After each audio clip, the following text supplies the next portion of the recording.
ఒక సరికొత్త జానపద కథ పిల్లల్లాంటి పెద్దల కోసం, పెద్దల్లాంటి పిల్లల కోసం మీ ముందుకు నేను తీసుకొస్తున్నాను. ఇంతవరకు మనం వినని కథ ఇది. సరికొత్త కథ విందామా? కథలోకి వెళ్ళిపోదాం. మీకు నచ్చితే లైక్స్తో నాకు సపోర్ట్ చేస్తే ఈ కథ ఇంకొంతమందికి చేరుతుంది. Thank you. కథలోకి వెళ్ళిపోదాం. ఆశానగరాన్ని అనంగుడు అనే రాజు పరిపాలిస్తున్నాడు. ఆ మహారాజు పాలనలో ప్రజలకి ఏ విధమైన ఈతిబాధలు లేవు. దేశమంతా పాడి పంటలతో తులతూగుతోంది. ఆశానగరాన్ని పాలించిన రాజులందరికంటే అనంగ మహారాజే 1000 రెట్లు గొప్పవాడని, ఉదారుడని దేశదేశాల ప్రజలు చెప్పుకుంటున్నారు. మానవులకి కష్టాలే లేకపోతే తమ ధనాన్ని, శక్తిని కూడా సాధారణంగా సుఖ సంతోషాలకే వినియోగిస్తారు. ఈ అనంగుడు విద్యావంతుడు, గుణవంతుడు, రూపవంతుడును. అందువల్ల తన ఖజానాలోని ఐశ్వర్యాన్ని వినోదాలకు, పరాయి దేశాల నుండి వచ్చే పేద సాధలకు మాత్రమే ఖర్చు చేస్తున్నాడు. విద్యా వినోదాభిలాషి అయిన ఆ అనంగ మహారాజుకి ఒక కోరిక కలిగింది. ప్రపంచ దేశాల్లో ఏ రాజాస్థానంలోనూ లేని అన్ని శాస్త్రములు తెలిసిన గొప్ప పండితులను తన ఆస్థానంలో నిలపాలని, సాక్షాత్తు సరస్వతీదేవినే తన కొలువులో కొలిచి ప్రపంచమంతా తన కీర్తిని వ్యాపింపచేయాలని నిశ్చయించుకున్నాడు. వెంటనే ఈ విషయాన్ని మంత్రికి చెప్పి వార్తాహరుల్ని దేశదేశాలకు పంపించాడు. మంత్రి కూడా ఉత్సాహవంతుడు, బుద్ధిమంతుడు, గుణవంతుడు అయినందువలన మహారాజుతో ఒకరోజు ఇలా అన్నాడు: మహాప్రభు, మన రాజ్యంలో నివసించే పండితులే కాక ఇతర రాజ్యాల మహావిద్వాంసులు కూడా విజ్ఞప్తులు పంపుతున్నారు. ఆ విజ్ఞప్తులను బలపరుస్తూ మన సామంతరాజులు పంపే లేఖలు కూడా చేరుతున్నాయి. ఏ రాజాస్థానంలోనూ లేని గొప్ప పండితులే మన ఆస్థానంలో ఉండాలని మీ ఆశయం కాబట్టి వచ్చిన వారిని అందరినీ పరీక్షించి గెలిచిన వారినే మన ఆస్థానంలో నియమిద్దాం. అందుకు మన ప్రధాన ఆస్థాన పండితుడు ఉద్దండుడే పరీక్షాధికారిగా తగినవాడు అని సలహా ఇచ్చాడు. రాజు అందుకు అంగీకరించాడు. రాజాజ్ఞ శిలాఫలకంపై వ్రాయించి సభాభవన ద్వారం వద్ద పెట్టించాడు మంత్రి. ఉద్దండ పండితుని సమక్షంలో పరీక్షింపబడి నెగ్గి రాజాస్థానంలో స్థానం సంపాదించుకున్న పండితులు, కవులు, కళాకారులు, శాస్త్రజ్ఞులు అనంగ మహారాజు వల్ల అగ్రహారాలు, ఇతర బహుమానాలు, బిరుదులు పొంది తమ తమ విద్యలతో మహారాజును వినోదింపచేస్తున్నారు. మహారాజు సభాభవనం నిత్య కళ్యాణం పచ్చతోరణంగా ఉంది. ఈ వార్త దేశ దేశాలు వ్యాపించి అనంగుడి కీర్తి ప్రతిష్టలు పెరిగాయి. అనంగ మహారాజు పండిత సభ ఏర్పాటు చేశాడు. ఈ సభ విజయదశమి నాడు ఏర్పాటు చేయడంలో ఏదో ప్రత్యేకత కలదని ఇరుగు పొరుగు రాజ్యాల ప్రజలు, సామంతరాజులు కూడా సభకు వచ్చారు. మంత్రి లేచి రాజాజ్ఞ ఇలా చదవనారంభించాడు: మహాపండితులకు మా నమస్కారములు. ఈనాటి విజయదశమి సభ మహారాజా వారి జన్మదినోత్సవ కారణంగా విశేషమైనది. ఈనాడు మీ పాండిత్యాలను సంపూర్తిగా ప్రదర్శించే అవకాశం వచ్చింది. మా సామంతులు, ప్రజలు కూడా మహారాజులుగారు చేసిన పండితుల ఎన్నికను చూసి సంతోషిస్తారు. ఏ శాస్త్రం ఎందువల్ల గొప్పదో, అన్ని శాస్త్రముల కంటే, అన్ని కళల కంటే ఏ శాస్త్రం, ఏ కళ గొప్పదో నిరూపించగోరతాను. పండితులు, శాస్త్రజ్ఞులు, కళాకారులు తమ తమ వాదాన్ని ప్రారంభించగలందులకు మనవి చేస్తున్నాను అని ప్రకటన పూర్తి చేశాడు. సభలోని వారంతా ఈ ఒక్క ప్రశ్నతో ఏ పండితుడి పాండిత్యం ఎంతటితో తేలిపోతుంది అని గుసగుసలు పెట్టుకున్నారు. గంట మ్రోగటంతో సభ నిశ్శబ్దమైంది. ఏ విద్యలు, శాస్త్రాలు చదువునవసరం లేకుండానే మానవులు చిత్రాలను, శిల్పాలను చూసి బ్రహ్మానందం పొందుతారు. మనోహర ఆకారం చూసిన తరువాత మానవుడు ఆహారాన్ని కూడా మర్చిపోతాడు. శిల్ప చిత్రలేఖనాల గొప్పతనం ఇంతకంటే వర్ణించవలసినది లేదు అని శిల్పకళ తెలిసిన చిత్రకారుడు అన్నాడు. పరమశివుడు కూడా నాట్యం చేసి ఆనందిస్తాడు. కాలి అందెల ధ్వనులు, హావభావ విలాస చేష్టలు విన్నా చూసినా మన శరీరమే ఉప్పొంగిపోతుంది. ప్రాణరహితములైన చిత్రములు, శిల్పములు మానవునికి నాట్యకళ ఇచ్చే ఆనందాన్ని ఎంతమాత్రమూ ఇవ్వలేవు. కనుక నాట్యకళల కంటే గొప్ప కళ, గొప్ప విద్య మరొకటి లేనే లేదు అని నాట్యాచారుడన్నాడు. అది విని కవిచంద్రుడు లేచి, మహారాజా, నాట్యకళ కానీ, శిల్పకళ కానీ, చిత్రకళ కానీ మానవులకిచ్చే ఆనందం తాత్కాలికమైనది.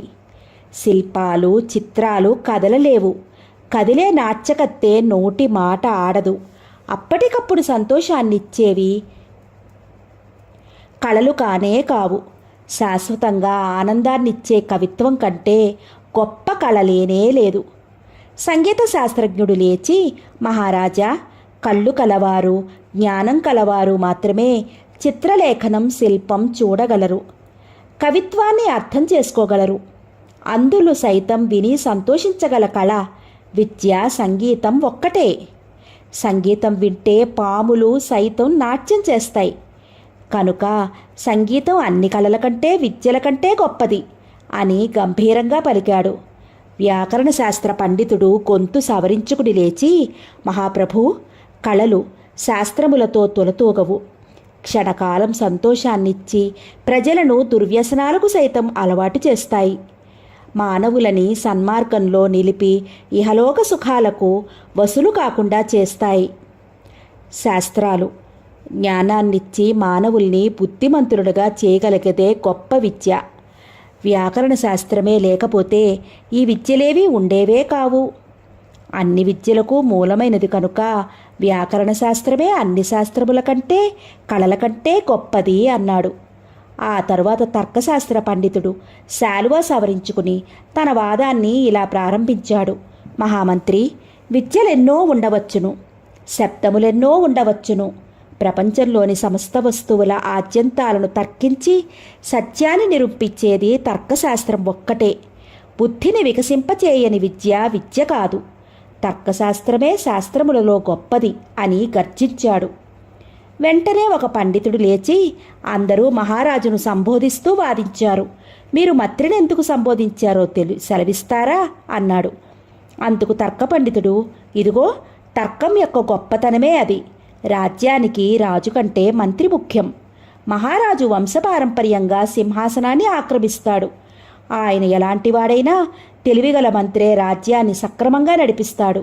యౌగంధరాయనుడి వంటి మంత్రులే దీనికి నిదర్శనము. అందుకే నేను మంత్రికి ప్రాధాన్యం ఇచ్చాను. ఇందువల్ల తర్కశాస్త్ర ప్రభావం ప్రత్యక్షంగా అందరికీ తెలిసే ఉండవచ్చును అన్నాడు. సభలోని వారు అవునవునని కరతాళధ్వనులు చేశారు. మహారాజు నవ్వుకున్నాడు. వేదాంత పండితుడు చిరునవ్వు నవ్వుతూ, మహారాజా, గిన్నెలో నెయ్యి ఉందా, నేతిలో గిన్నె ఉందా అని తర్కించేందుకు తర్కశాస్త్రం పుట్టలేదు. అవన్నీ ప్రత్యక్షంగా చూసేవాడికే తెలుస్తాయి. వేదాంత శాస్త్రాన్ని నిరూపించడానికే తర్కశాస్త్రం ఉంది.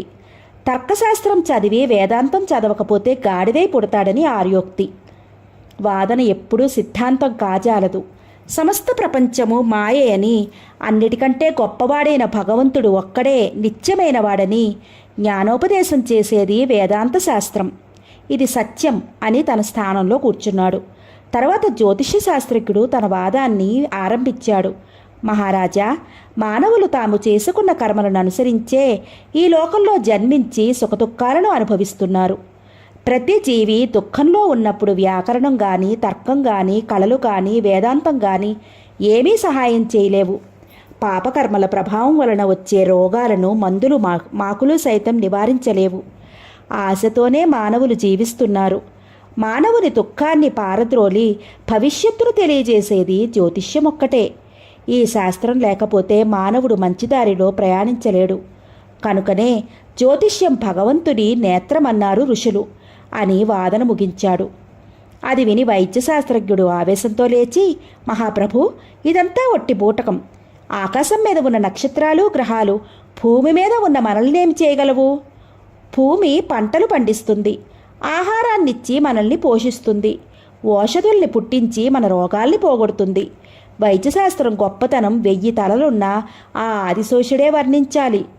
ప్రాణం పోయేవాడికి జ్యోతిష్కుడు భవిష్యత్ ఫలితాలెందుకు? ఎన్నో ఔషధులు సేకరించాలి. ఈ జ్యోతిష శాస్త్రం నిర్ణయించిన మారక యోగాలని వైద్యశాస్త్రం పటాపంచలు చేస్తుంది. అమాయకులైన వారిని మోసగించటానికే జ్యోతిష శాస్త్రం ఉపయోగపడుతుంది. ప్రజలను రక్షించటానికి మా వైద్యశాస్త్రం సహాయపడుతుంది. కనుక మా వైద్యశాస్త్రమే గొప్పది అని గట్టిగా ఘోషించాడు. రాజా, ఈ వైద్య శాస్త్రజ్ఞుడు మమ్మల్ని మోసగాళ్ళు అంటున్నాడు. తిరిగి మా శాస్త్ర ప్రభావాన్ని నిరూపిస్తాను, వాదనకు అనుమతించకోరతాను అన్నాడు జ్యోతిష శాస్త్రజ్ఞుడు. ఓ జ్యోతిషాచార్య, మీరు మీ శాస్త్రాన్ని ఒక్కసారే నిరూపించాలి, ఇతర శాస్త్రాలను ఒక్కసారే ఖండించాలి. ఈ విధంగా మధ్యలో లేచి వాదించరాదు అన్నాడు మంత్రి. ఈ విషయాన్ని మొదట నిర్ణయించలేకపోయారా అని జ్యోతిష్కుడు ప్రశ్నించాడు. మేము శిలాఫలకంపై సభా నియమాలు వ్రాయించి సింహద్వారం దగ్గరే ఉంచాం అని జవాబిచ్చాడు మంత్రి. ఇంతలో వైద్య శాస్త్రజ్ఞుడు కల్పించుకుని, జ్యోతిష్కులు ఎప్పుడూ ఆకాశాన్నే కాని భూమిని చూడరులెండి అని పరిహసించాడు. సభ ఒక్కసారి గొల్లున నవ్వింది. వెంటనే మంత్రి కలగజేసుకుని, మహామహులారా, మీలో మీరు ఈ విధంగా గేలి చేసుకోవడం బాగుండలేదు. విషయమును విడచి సభలో ఎవ్వరూ మాట్లాడరాదు. మరొకరెవరైనా వాదాన్ని ప్రారంభించండి, లేకపోతే సభ ఇంతటితో పూర్తి చేద్దాం అన్నాడు. తరువాత సభలో నిలచి ఎవరూ మాట్లాడలేదు. దానితో సభ ముగిసింది. ఎవరి ఇళ్లకు వారు బయలుదేరారు. దారి పొడుగునా వైద్యుడిని గూర్చి, జ్యోతిష్కుడిని గూర్చి ఎక్కువగా అందరూ విమర్శిస్తున్నారు. వైద్య శాస్త్రజ్ఞుని వెంట చాలామంది గుంపులుగా వెళుతున్నారు. ఇంతమంది ప్రజల్ని మెప్పించినందుకు ఆయనకు ఎక్కడలేని అహంకారం వచ్చింది. 2 చేతులతో మీసాలు సరిచేసుకుంటూ తన గుర్రాన్ని ఎక్కి వెళ్ళిపోయాడు. జ్యోతిష్కుడు మాత్రం దీనంగా బయలుదేరాడు. ఆయనను చూసి మళ్ళీ అవకాశం ఇస్తే వైద్యుడి మీసాలు ఎగిరిపోయేవి అని కొందరు సానుభూతి చూపారు. ఇంతవరకు సభలో ఉండి అందరి వాదాలు విన్నవారిలో చోళదేశపు బ్రాహ్మణుడు ఒకడున్నాడు. అతని పేరు విక్రమశర్మ. మహారాజు జరిపే సత్కారాల సంగతి ఇంతకు పూర్వమే విన్నాడు. అతనికి ఏ విద్యలోనూ సరిగ్గా పాండిత్యం లేదు, కానీ అన్ని శాస్త్రాలలోనూ అన్ని కళలలోనూ తనతో పోటీ చేసేవారే లేరని వాదిస్తూ ఉంటాడు. అప్పటికప్పుడు తోచిన ఉపాయాలతో ఎలాంటి పండితులకైనా సమాధానాలు చెప్పి హడలుగొడుతూ ఉంటాడు. ఎప్పటికైనా అనంగ మహారాజు కొలువులో తన ప్రజ్ఞ చూపెట్టి మహారాజు అర్ధసింహాసనాన్నే సంపాదించాలని విక్రమశర్మ కోరిక. ఆ ఉద్దేశంతోనే ఈ సభకు వచ్చి అంతా పరిశీలించటానికి ప్రజలలో ఒక్కడుగా కూర్చున్నాడు. ఏ శాస్త్రంలోనూ సరిగ్గా పాండిత్యం లేని తను మహారాజు చేసే పరీక్షలో ప్రత్యక్షంగా ఎలా నిలవడం? అయినా సమయం వచ్చి నప్పుడు రాజ్యస్థానంలో తన ప్రజ్ఞ చూపించి మహారాజు అర్ధసింహాసనాన్ని సంపాదించి పండితులందరికీ ఆశ్చర్యం కలిగించాలి అనుకున్నాడు. అందుకోసం ఆశానగరంలోనే నివసించాలి. ఆ అవకాశం ఈవేళ అతనికి వచ్చింది. ముందు ఓడిపోయిన జ్యోతిష్కుడిని పట్టుకుంటే తరువాత ఉపాయం ఆలోచించి కార్యం సాధించవచ్చునని ఆయన వెనుకనే బయలుదేరి జ్యోతిష్కుడి ఇంటికి చేరాడు. జ్యోతిష పండితుడు తన వెనుక నుండి వచ్చిన విక్రమశర్మను తిరిగి చూసి, మీరెవరు, ఎందుకు వచ్చారు అని ప్రశ్నించాడు. నా పేరు విక్రమశర్మ, మాది చోళదేశం. ఈనాటి రాజసభలో పండితగోష్ఠి చూడాలని వచ్చాను. కానీ నేను చూసింది మరొకటి. తలాతోకాలేని నియమాలతో పండితులని ఈ సభలో అవమానించడమే జరుగుతుంది. ఏమైనా సరే ఆ వైద్య శాస్త్రజ్ఞుడికి బుద్ధి చెప్పాలి. బుద్ధి లేని మహారాజుకు కూడా బుద్ధి చెప్పాలి. ఆ పని నేను చేస్తాను, మీరు విచారపడకండి. అవకాశం వచ్చే వరకు నేను ఈ ఊళ్ళోనే ఉంటాను అని బదులు చెప్పాడు విక్రమశర్మ. జ్యోతిష పండితుడికి ఎక్కడలేని సంతోషం వచ్చింది. ఆ అవకాశం వచ్చే వరకు తమ ఇంటే ఉండమన్నాడు విక్రమశర్మను. అతడు కూడా సరేనని ఒప్పుకున్నాడు. రోజూ భోజనం చేయడం, ఊరంతా తిరగడం ఇదే విక్రమశర్మ పని. అనంగ మహారాజుకు తెలియకుండానే ఆయన శరీరం రోజురోజుకి లావెక్కడం ప్రారంభించింది. ఒకరోజు మహారాణి చెప్పే వరకు రాజుకి ఈ విషయమే పట్టలేదు. 6 మాసాలు గడిచాయి. రాజుగారి శరీరం మరీ లావెక్కింది. ఎలాగైనా శరీరం తగ్గించుకోవాలని రాజుగారు నిశ్చయించుకున్నారు. వైద్యులందరూ వచ్చి తలొక సలహా ఇచ్చారు. ఆ ప్రకారం అన్ని మందులు రాజుగారు మృంగారు. కానీ శరీరం లావు తగ్గలేదు. చివరకు మీసాల వైద్యుడు పరీక్షించి, మహారాజా, ఇది అంత పెద్ద వ్యాధేమీ కాదు. వైద్యశాస్త్ర సహాయం ఉండగా మీకేం భయం? ఇదిగో ఈ మందు రోజు తేనెతో సేవించండి. ఉదయం సాయంత్రం క్రోసు దూరమైనా నడవండి. మీరు 2 మండలాలు ఇలా చేస్తే మామూలు మనిషిగా మారిపోతారు అని నల్లటి మందు చేసి ఇచ్చాడు. మహారాజు ప్రతిరోజు 2 పూటలా వైద్యశాస్త్రజ్ఞుడు చెప్పినట్లుగానే చేస్తున్నాడు. ఆయాసంతో నడవలేక నడుస్తున్నాడు. విదూషకుడు కాలక్షేపం కోసం కూడా ఉంటున్నాడు. మండలం గడిచింది. రాజుగారికి ఆకలి ఎక్కువై మరొక ముద్ద అదనంగా తింటున్నాడు. వెన్న, పాలు, పళ్ళు, ఫలహారాలు లెక్కలేనన్నీ ప్రతిరోజు మాటిమాటికి ఆరగిస్తున్నారు. లేకపోతే నిద్ర పట్టక బాధపడుతున్నాడు. ఈ విధంగా శరీరం మరికొంచెం లావెక్కింది. 2 మండలాల గడువు పూర్తయింది. ఇంకా లాభం లేదనుకుని మహారాజు ఒకనాడు పండిత సభలో తన నిర్ణయాన్ని ఇలా ప్రకటించాడు. మహామహులారా, రోజురోజుకి నా శరీరం లావెక్కిపోతోంది. మన వైద్య శాస్త్రజ్ఞుల వారిచ్చిన మందు వలన ప్రయోజనం కనిపించలేదు. మీలో గాని మరెవరైనా గాని నా శరీరాన్ని తగ్గిస్తే నా అర్థసింహాసనాన్నే ఇచ్చేస్తాను. అందుకు ప్రయత్నించండి అనడంతో వైద్యశాస్త్రజ్ఞుడు లేచి, మహారాజా, నాకు ఇంకొక అవకాశం ఇవ్వండి. వైద్యశాస్త్ర సహాయంతోనే మీ శరీరాన్ని తగ్గిస్తాను అని కొంచెం ఠీవిగానే అడిగాడు. మహారాజుకి ఇంకా వైద్యుడి మీద ఆశ ఉంది. సరే, అదేదో ఇక్కడే చెప్పండి అని వైద్యుడి కేసి చూశాడు మహారాజు. మహాప్రభు, ప్రతిరోజు ఉదయం చల్లటి నీటిలో తేనె కలిపి తీసుకోండి. రాత్రిపూట భోజనం మానివేయండి అన్నాడు వైద్యుడు. సభలో నుండి ఓ యువకుడు లేచి, ఓ మీసాల వైద్యుడా, ఇది కుదర్చటం నీ వల్ల కాదు. నీ వైద్యశాస్త్రం వల్ల అంతకన్నా కాదు అని పరిహసించాడు. ఆ వైద్యుడికి ఒళ్ళు మండింది. ఓరి, నువ్వెవరు? ఇది నా వల్ల కాకపోతే నీ వల్ల అవుతుందా? వైద్యశాస్త్రానికి రోగం కుదరకపోతే మరే శాస్త్రానికి కుదురుతుంది? నీకు శక్తి ఉంటే నాతో పందెం వేసి ముందుకురా, అంతేకాని కబుర్లతో కాలక్షేపం చేయకు అని సింహంలా అరిచాడు. సభలో మారుమూల ఉన్న యువకుడు ముందుకు వచ్చి, ఓ వైద్యుడా, మహారాజు రోగం నేను జ్యోతిషంతో కుదురుస్తాను. అర్థసింహాసనం సంపాదిస్తాను. నువ్వు చెప్పిన వైద్యంతో ముందు ప్రయత్నించు. నువ్వు ఓడిపోతే నీ పందెమేమిటి అన్నాడు దురుసుగా. వైద్యుడు కళ్ళెర్రజేసి, నేను మహారాజు శరీరాన్ని 1 రోజులలో తగ్గించకపోతే నా స్థానాన్ని వదులుకుంటాను. మహారాజు ఇచ్చిన అగ్రహారాలు నువ్వు ఎవరికి ఇమ్మంటే వారికి ఇచ్చి వేస్తాను. నేను ఈ దేశం నుండే వెళ్ళిపోతాను అని పందెం వేశాడు. యువకుడు నవ్వి, తథాస్తు. మహారాజా, మీ జాతకం నాకు ఇప్పించండి. ఈలోపుగా దాన్ని పరిశీలించి 1 రోజుల తర్వాత సభకు వస్తాను. వైద్యుడు ఓడిపోతే నా సలహా మీకు ఇస్తాను. వైద్యుడు నెగ్గితే ఆ వైద్యుడికి నా జీవితాంతం బానిసగా ఉంటాను. ఇదే నా ప్రతిజ్ఞ అని విన్నవించాడు. సరే, అలాగే చేద్దాం. నా జాతకం మన ఆస్థాన జ్యోతిష్య పండితులు మీకు ఇవ్వగలరు. మీ నామధేయం అడగవచ్చునా అన్నాడు మహారాజు. తప్పకుండా. నా పేరు విక్రమశర్మ. మాది చోళదేశం. తిరిగి 1 రోజులకు కనిపిస్తాను. సెలవిప్పించండి అని సభలో నుండి బయలుదేరాడు. మహారాజు విక్రమశర్మకు ఈ 1 రోజులు తినవెచ్చం పంపించవలసినదిగా మంత్రికి ఆజ్ఞ ఇచ్చాడు. విక్రమశర్మ జ్యోతిష్కుని ఇంటనే ఉండి మహారాజు ఇచ్చిన దినవెచ్చం ఆ జ్యోతిష్కుడికే ఇచ్చివేస్తూ హాయిగా భోజనం చేసి కాలక్షేపం చేస్తున్నాడు. నిజానికి మహారాజు జాతకం అంతకుముందే జ్యోతిష్కుడిని అడిగి తీసుకుని పరిశీలించాడు. ఇక తను పడవలసిన శ్రమ ఏమీ లేదు. ఇతని ప్రవర్తన జ్యోతిష్కునికే ఆశ్చర్యం కలిగించడం వలన ఒక రోజున ఆ జ్యోతిష్కుడు, విక్రమా, ఎవరైనా వైద్యం చేసి రోగం కుదురుస్తారు కానీ జ్యోతిషం చెప్పి కుదురుస్తారా? నువ్వు వట్టి వెర్రివాడవు పాపం. నా మూలాన నువ్వు ఆ వైద్యుడికి బానిసవైపోతున్నావు. నువ్వు దేశం విడిచి వెళ్ళిపో.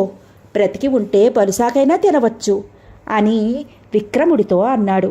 విక్రమశర్మ అందుకు నవ్వి, పండిత శ్రేష్ఠ, రాజు గారి రోగం నేనే కుదురుస్తాను, అర్ధసింహాసనాన్ని ఆక్రమిస్తాను, వైద్యుడిని ప్రవాసం పంపిస్తాను, మీకు ఆ అగ్రహారాలన్నీ ఆ వైద్యుడి చేతనే దానం ఇప్పించి నమస్కరింపజేస్తాను. ఇదంతా బ్రహ్మరాసిన రాత, దీన్ని ఎవరూ తప్పించలేరు అని జవాబిచ్చాడు. ఎలా కుదురుస్తావు రోగం అన్నాడు జ్యోతిష్కుడు. అదంతా రహస్యం, ఒక్క మహారాజుకు తప్ప ఇంకెవరికీ చెప్పరాదు. ఫలితం వచ్చాకనే పండిత సభలో ఆ రహస్యాన్ని విప్పి చెబుతాను అని జ్యోతిష్కుడికి ఆశ పుట్టించాడు. 4 రోజులు గడిచిపోయాయి. రాజుగారు సభకు వచ్చారు. శరీరం ఏమీ తగ్గలేదు. ఆయాసపడుతూ సింహాసనం మీద కూర్చున్నారు. మంత్రి లేచి, వైద్యుల వారు తమ ప్రతిజ్ఞ ప్రకారం నడుచుకోవచ్చు. విక్రమశర్మ గారు ఇప్పుడు తమ సలహా మహారాజుకు చెప్తారు అన్నాడు. వైద్య శాస్త్రజ్ఞుడు తన స్థితికి విచారపడుతూ, మహామంత్రి, వైద్యంతో కుదరని రోగం జ్యోతిష్యంతో కుదురుతుందా? విక్రమశర్మ ప్రజ్ఞ చూసిన తరువాతనే నా ప్రతిజ్ఞ ప్రకారం నడుచుకుంటాను, అనుమతించండి అని ప్రార్థించాడు. విక్రమశర్మ లేచి, మహామంత్రి, వైద్యుల వారు ముందుగా ప్రతిజ్ఞ ప్రకారం తమ స్థానం ఖాళీ చేయాలి. నా ఆజ్ఞ ప్రకారం ఈ జ్యోతిష పండితునికి అగ్రహారాలన్నీ దానం చేయాలి. నా ప్రజ్ఞ చూడవలనంటే అంతవరకు ప్రేక్షకులలో కూర్చుండవచ్చును. ఇవన్నీ జరిగితే నా సలహా మహారాజుకు మాత్రమే రహస్యంగా చెప్తాను. ఆయన దాని ఫలితం పొందాక 4 రోజుల తర్వాత ఆ రహస్యం సభలో చెబుతాను అని తన స్థానంలో కూర్చున్నాడు. మహారాజు ఆజ్ఞ ప్రకారం వైద్యశాస్త్రజ్ఞుడు తన అగ్రహారాలు జ్యోతిష్కుడికి దానం చేశాడు. తన స్థానం వదిలి ప్రేక్షకులలో కూర్చున్నాడు.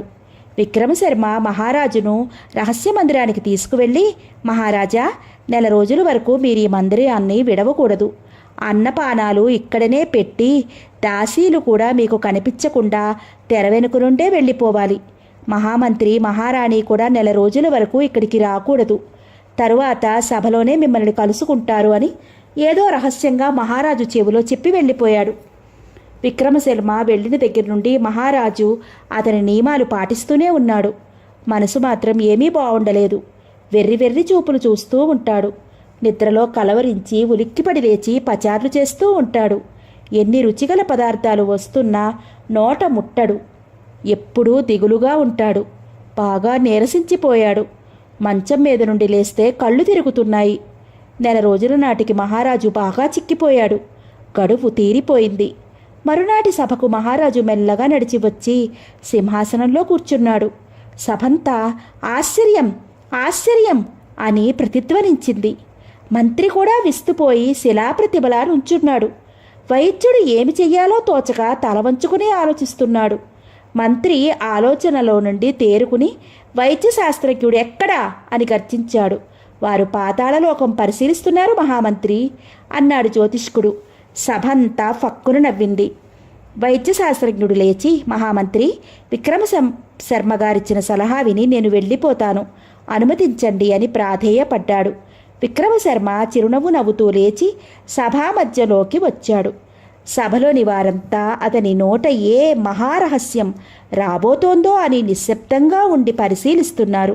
మహాప్రభు, మీకింక భయం లేదు, మీరు 1000 ఏళ్లు వర్ధిల్లాలి, ఇది నా ఆశీస్సు అని విక్రమశర్మ అంటుండగా మహారాజు, నాకు 1000 ఏళ్ల ఆయుష్షా అంటూ ఉత్సాహంతో లేచాడు. ఆయనకు ఎక్కడలేని బలం వచ్చింది. తిన్నగా సభ మధ్యకు వచ్చి విక్రముణ్ణి తన సింహాసనం దగ్గరకు తీసుకువెళ్ళి, ఇప్పుడు చెప్పండి ఆ రహస్యం అంటూ ఆనంద భాష్పాలు రాల్చాడు. విక్రమశర్మ మళ్ళీ ప్రారంభించాడు. మహామహులారా, మహారాజు జాతకం పరిశీలించాను. ఆయనకు గడిచిన నెలలో గండం ఉంది. నిజానికి ఆయన కృత్రిమ శరీరం నశిస్తే ఆ మారకం తప్పుతుంది. అందుకే వారికి ఆ గండం సంగతి చెప్పాను. ప్రాణం మీద ప్రతివారికి తీపే. మహారాజు దిగులుతో 4 రోజులు బాధపడ్డారు. నిద్ర కూడా ఉండదు, ఆహారం సహించదు. మనోవ్యాధితో తీసుకోవడం వల్లనే ఆయన కృత్రిమ శరీరం తగ్గిపోయింది. 4 రోజులు ప్రాణభీతి మాత్రమే వారిని బాధించింది. జ్యోతిష శాస్త్ర సహాయం వల్లనే ఇదంతా జరిగింది.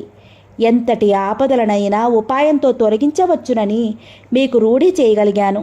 అన్ని శాస్త్రాలు కళలు గొప్పవే. ఒకదానితో మరొకదాన్ని పోల్చటం అవివేకం.